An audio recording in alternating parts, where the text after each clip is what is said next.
Are you an agent struggling to understand real estate economics? Would you benefit from learning how top agents structure their businesses?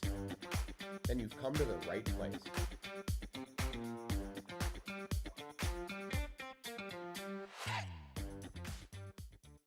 And it's time for the Nerdy Agent Podcast Business Tip of the Week. Business tip. It's the business tip of the week.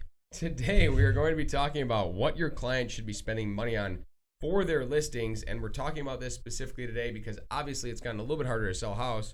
Can't just put anything on the market and have it sold in multiple offers. So what can sellers do to stand out in this market? Do you think I could start a business with that jingle voice, and that would be a good thing to sell to sellers for their listing videos? We could copyright that, and every time someone uses it, The survey says 5% of people think that's a good idea. What's funny that your point you just made is I remember there's a guy in my block who had no clue what the value of this house was worth, and I talked to him a while ago, and he said, "Yeah, I think I could just throw a little sign in the front yard that says this house will be sold at some point in the future, and I'd have 5 offers in my hand in 2 seconds." Of course, he didn't do very well when he tried to do that, but today's market, it has definitely changed. So I think we definitely need to be smarter about what our clients are spending money on to get them the ROI on their investments. I think before, when the market was crazy, call it 2020 to now, or maybe 4 months ago, 5 months ago, the actual just cleaning up the house, staging, and making sure it felt fresh and good when you walked in, smelled good, felt good, was really all you needed to do. People would ask, should we touch up the paint in this room and do this and do that? And I was like, if you have the time, great, but there's gonna be 10 people that want to buy this house. I can almost guarantee it. It's gonna be more about us, negotiating as many guarantees as we can into your contract than anything. Mm-hmm. But now, those questions are a little bit more important to think harder about.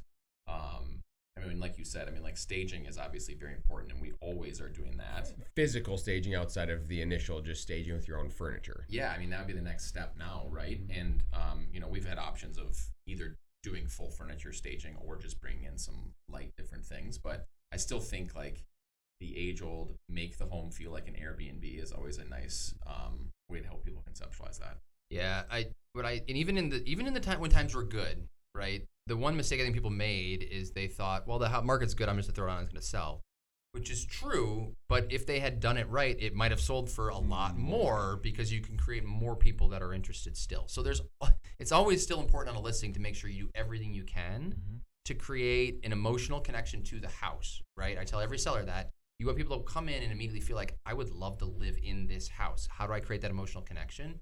And so oftentimes it's smells, it's looks, and it's color palettes, right? So how do you do as much of that, to AJ's point of the Airbnb thing, where they walk in and they're like, I want to live in this house, or I want to rent this house, or I want to stay in this house.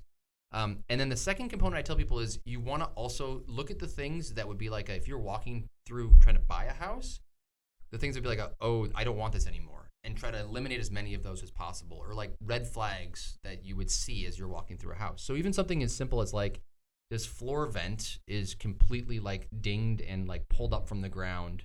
Just put a new floor vent in there, right?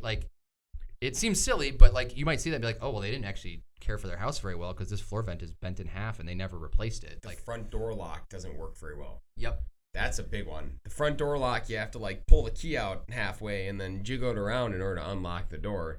Creates a really bad experience for clients when they're trying to see the house. Absolutely. Yeah, I think anything like Josh said that would point to the care of the house. Yep. So I don't necessarily think people are well, that color is a little bit abrasive, and I'm we could paint that wall, but let's focus on your furnace filter is caked and the floor vent is jacked. Yep. And there's an outlet cover that's cracked.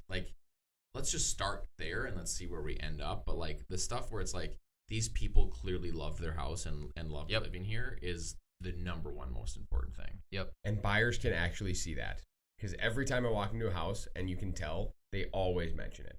Oh, man, yeah. These people took really good care of their house. Or they lived really hard. All the blinds are all cracked and crooked and Yep. But even if you have sellers that lived really hard, I just sold a house where they lived really, really hard in it. You can still fix these things in a way 100%. With reasonable amounts of money that then help them get the outcome they want. You just have to be able to convey to the sellers these messages, right? If you can't get across to them how important staging is, I've had some sellers that I've tried to make them stage their house and they won't do it, and then the house doesn't sell, right?